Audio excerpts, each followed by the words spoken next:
Welcome to Willow's Book Apothecary. I am your literary host for the channel, Willow. Tonight we're going to cozy up a little bit, booktube, and take a different pace. These past few months have been very tumultuous, and I decided that I need to just take a breather.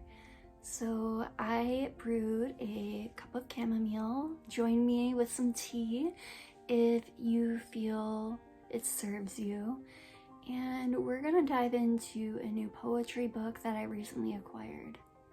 Today I want to share with you Homebody by Rupi Kaur. For those of you that are not familiar with Rupi Kaur, she is a poetess and she is also an illustrator of her books. Rupi Kaur has really changed modern poetry as we know it. She has published 3 books within her lifetime, and I feel that all of these books have come at a beautiful time within my life. I feel in a way that I have grown up alongside of Rupi Kaur. The first book that she published was Milk and Honey. So Milk and Honey is all about the multifaceted concept of love, basically, what love is, what love isn't. And I read this when I was starting to discover in my life the vulnerability that goes along with love in every form of romantic love, familial connections, friendships, love for yourself, love for your community, so on and so forth. I have mentioned the second book in one of my videos. That is The Sun and Her Flowers. The Sun and Her Flowers places a huge emphasis on self-love, blooming where you're planted, and really digging deep within yourself and pulling out all of the riches that lie within you, the harvest, so to say. And then finally, her third book, Homebody, which we'll be going through today, is about finding that connection between your mind, your body, and your soul, kind of coming home to yourself again. I love these books, guys. She is so freaking talented. Every time I see that she has come out with a new book, I rush off to the store and I buy it automatically because I find so many pieces of myself within these books. A few things I'd like to say about Rupi Kaur's poetry is that it is very raw. It is very mature. There are some themes within her books that could trigger some audiences. So if you are sensitive to sexual assaults, domestic violence, depression, anxiety, there are quite a few mature themes within her book, so please do your research beforehand if you know that you are triggered by certain subjects. With that said, Rupi Kaur truly is a master at taking subjects that are incredibly taboo and have a lot of stigmatization to them and really putting them out onto paper so we can relate to it, because at the end of the day, many of the themes that she writes about, depression, anxiety, are we good enough, falling in love with people who don't deserve our hearts, these are all things, they're all human experiences. So she is so good at drawing that emotion out and putting it down onto the page. I feel that Homebody turned up within my life at the perfect time as I am going through a major metamorphosis. I have been cleaning out my closet, shedding light on the old and bringing in the new, and it has served me so well. This journey of finding myself has been so rewarding and so beautiful. I have met the most wonderful and mind-blowing people ever. And having books like this to read just reiterates to me that there are like-minded people in the world, and everything that I have been going through, even though it is so personal, when you take a giant mega step back and you look at things from a grander scheme, it's just part of life. We're all going through it, just in our own ways. So that's why I felt compelled to sit down and really just share with you some of her words. I'm gonna be putting this as the second book to my Chicken Soup for Willow Soul, alongside The Archer by Paulo Coelho. That was the first, because there's something for everybody in her books. I hope you enjoy her words just as much as I do. Homebody is broken up into 4 different sections, and those sections are mind, heart, rest, and awake. I would say that out of all 4 sections, I would say the heart section and the awake section were my 2 favorites that I resonated with the most. The very first page, the opening to the mind section, it says, "I'm in the darkest room of my life." When I read this, I automatically went, yes. Having the validation that battling depression, lifelong depression and anxiety, and learning how to shed light within that dark room of your life and create windows, wash those windows and bring in the sunlight after so many years of sitting in darkness. It evoked a lot of feelings for me. Page 27. I am trusting the uncertainty and believing I will end up somewhere right and good. To me, this is all about what I've been trying to live by lately, and that is just kind of surrendering to this crazy thing that we call life. Stop trying to control the outcome of everything. My grandma always told me that when you decide to make a plan, God will laugh in your face. Now, no matter what belief system that you adhere to, whether it be this God or this goddess or the divine or source or, the flying spaghetti man, we can't control everything. And the more that we control everything, the more things seem to get messed up. So this to me is all about just living in the unknown and kind of relishing it, which has been working really well for me lately. Page 37. I am loving myself out of the dark.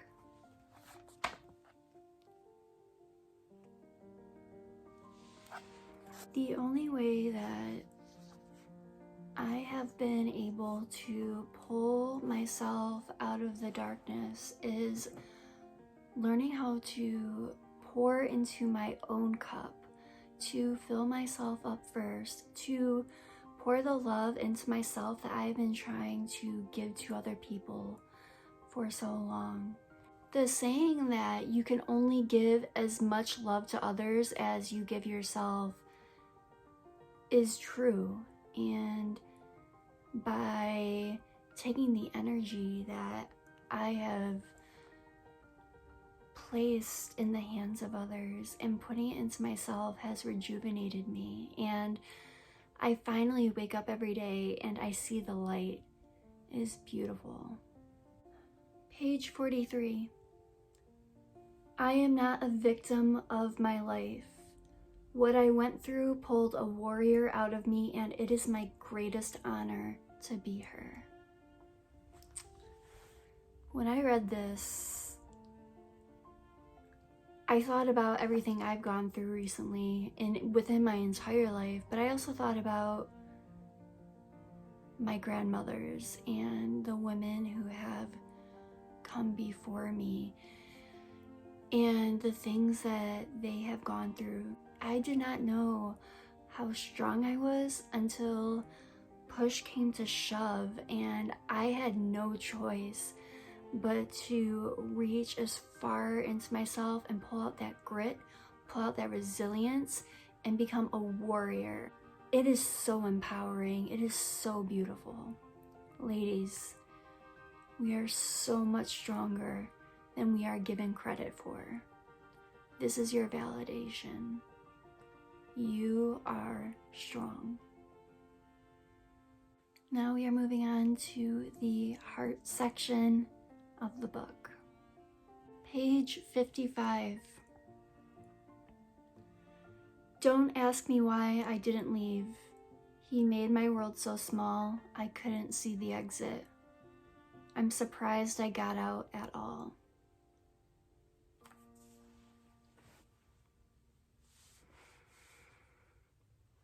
It's one of those things, if you know, you know.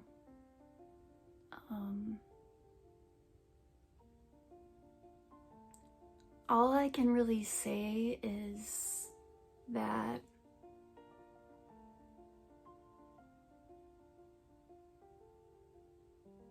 I'm lucky. I'm one of the lucky ones. I don't think a lot of people realize what happens in toxic and abusive relationships. They say just leave, and you want to leave, but you can't find a door. And if you find a door, it suddenly vanishes, and so you're looking for windows. But the only window is 8 stories up, and it's like, okay, do I jump? Because I could die if I jump out the window and leave. Or I could just stay here where, and keep just doing what I'm doing, living in this almost like comfort zone that you've built for yourself. Like I said, if you know, you know. If you don't know, I'm really happy.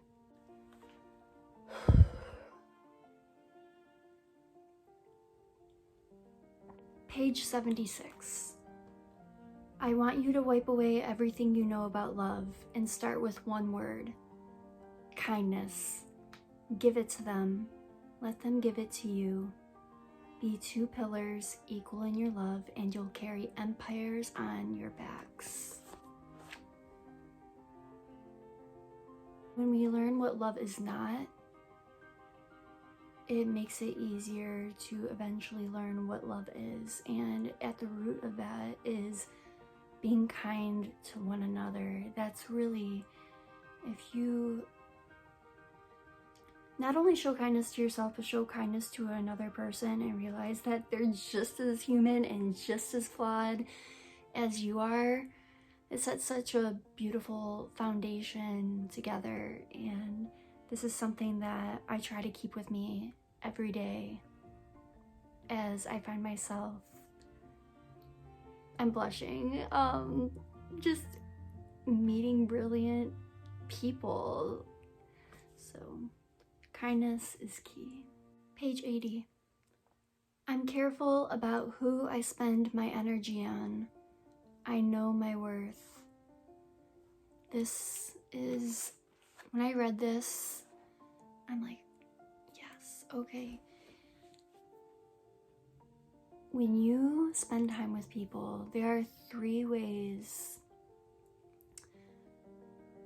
that you come out of the situation. You either feel rejuvenated, you feel inspired, you feel amazing, or you feel completely depleted. You've lost your energy, you're exhausted, you're tired, you want to take a nap. And then, for me, this is rare, but For some people, when you hang out with others, you're neutral, you're the same. Learning who is worth your time, your energy, and your attention is so important, because the older we get, the more responsibilities that we take on.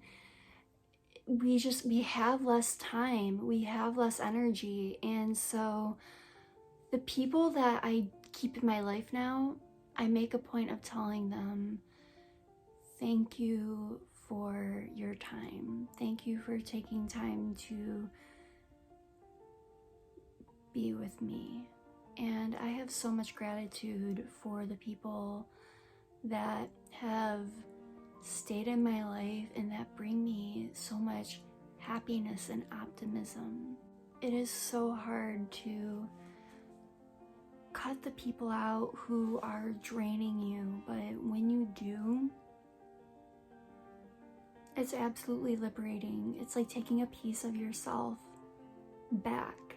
If there is one thing that I would take from this book, it is that. Be mindful of who you're spending your energy on. Know your worth.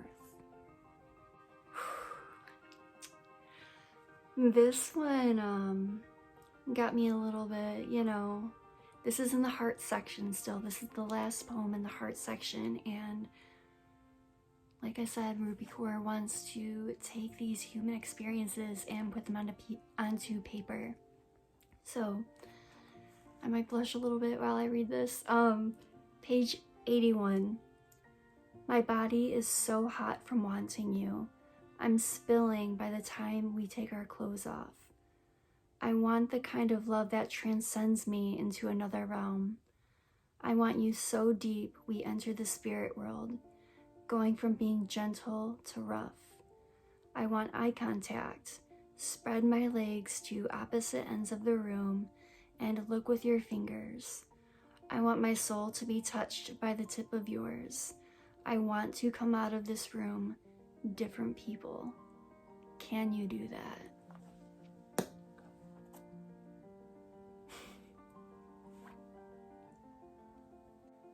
We're moving on to the rest section, page 101.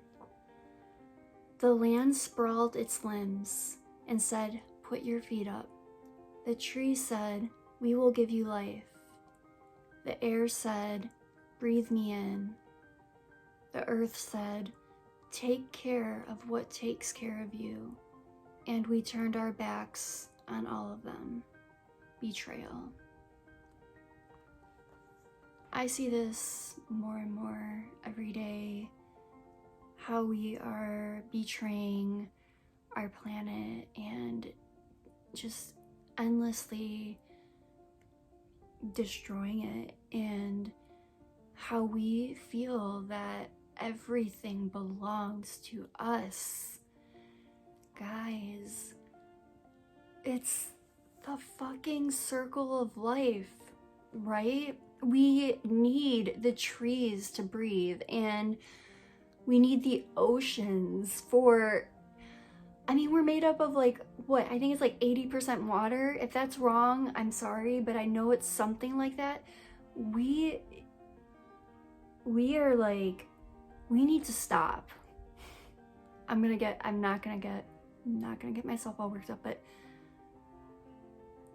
I am so sad for what is happening to our world. We are so power hungry that we are tearing down natural woodlands to build Walmarts. We don't need more Walmarts. We need more fucking trees. So, all right. I'm sorry, guys, but it has to be said. It has to be said. We are in the awake section of the book. Page 131. I'm waking up from the longest night of my life. It's been years since I've seen the sun. Awakening.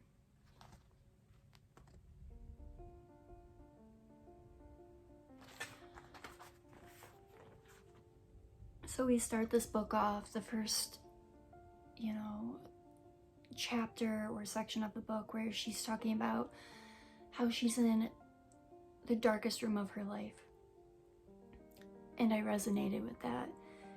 And to start off the last section with that she's waking up and she's seeing the sun. When you're at your rock bottom, when you are in the dark, you ache for the light at the end of the tunnel, the sun, the light, and I'm starting to find that, and reading this makes me want to cry because I never thought the day would come where I would wake up and be excited to live every day and excited to see what the world brings me and go out and meet people and I just have a lot of gratitude for my journey. And if you're watching this and you haven't found your sun yet, or you haven't found your light at the end of the tunnel, I want you to know that it's coming and you will find it. I love this one. Page 152. Today I saw myself for the first time when I dusted off the mirror of my mind, and the woman looking back took my breath away. Who was this beautiful beastling, this extra celestial earthling? I touched my face and my reflection, touched the woman of my dreams, all her gorgeous, smirking back at me. My knees surrendered to the earth as I wept and sighed. I'd gone my whole life being myself, but not seeing myself. Spent decades living inside of my body, never left it once, yet managed to miss all its miracles. Isn't it funny how you can occupy a space without being in touch with it? How it took so long for me to open the eyes of my eyes, embrace the heart of my heart, kiss the soles of my swollen feet, and hear them whisper, "Thank you, thank you, thank you for noticing." So I would like to dedicate this poem to my stretch marks and my cellulite and all the scars on my body, to, my organs that have had to have surgery. I'd like to dedicate this to my big eyes that I got bullied for, my thin lips. I was too fat, I was too skinny. I spent my whole life finding my worth through how others were perceiving me. I spent 6 years of my life with a man who told me that he wasn't attracted to me because I was too fat. And I started to view myself from his lens and not through my own. And through that, I developed an eating disorder. And that's something now that I have to battle every day of my life. But every day now, I'm waking up and I'm like, whoa, who are you? You look beautiful. And I finally am waking up and I'm like, oh my gosh, you're gorgeous. You're gorgeous. Now, of course, I still have days where I'm like, oh God, that's human, I ate too much Taco Bell and I feel bloated, but I finally have this sense of vitality to me. I look at the scars from my multiple lung surgeries and like warrior wounds. I'm a warrior. I look at my stretch marks and I think about how I'm a woman, and it's beautiful to have stretch marks to show how much you have grown. And my eyes, you know, I got bullied for my eyes, and I love my eyes. Whoever's watching this, if you've made it this far, I need you to know that you're beautiful. You are so beautiful, especially the things you don't like about yourself. I promise you that even if you don't find beauty in them, someone else is going to. Someone else is going to. So stay beautiful, BookTube. Stay beautiful. The last one that I want to leave off on is on page 185. I'm not afraid of failing. I'm afraid my potential might set the world on fire.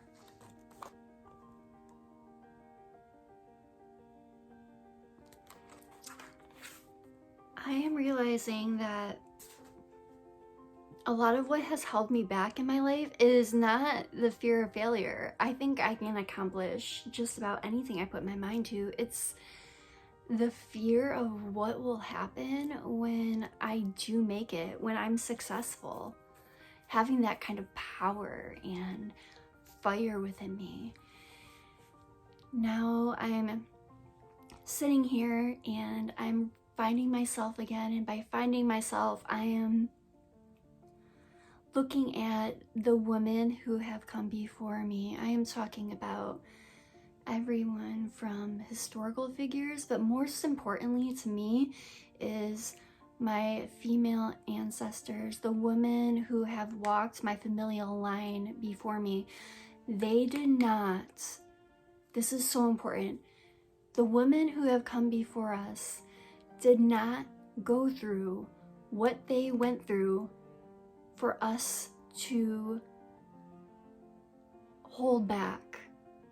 They went through what they went through so we can be here today and set the world on fire with our power. Not literally, we're not going to destroy the earth, but we are going to protect the world. We are going to be the Imagineers. We are going to be the power women. And this doesn't just go for women. This goes for men and the non-binary. This goes for everybody. Our ancestors went through way too much for us to hold back at this point. So get out there and make your dreams happen, because the clock is ticking, guys. We need to do it. Don't be afraid of succeeding. There's only failure in not trying at all. And if you do fail, pick your ass up and try again. We've got this. I hope that you all came out of this feeling a little bit more validated in your human experience. And if any of this resonated with you, I urge you to go to your library or your bookstore and just flip through Rupi's books, because there's something for everybody in them. And we are at a point in our history, in our world, where we need to take all of the tools we can get to get ourselves from here to here. So this is absolutely a tool for all of y'all. That said, I'm going to leave this here, and I hope this finds everyone safe, happy, and healthy. I'll see you next Thursday. Happy reading.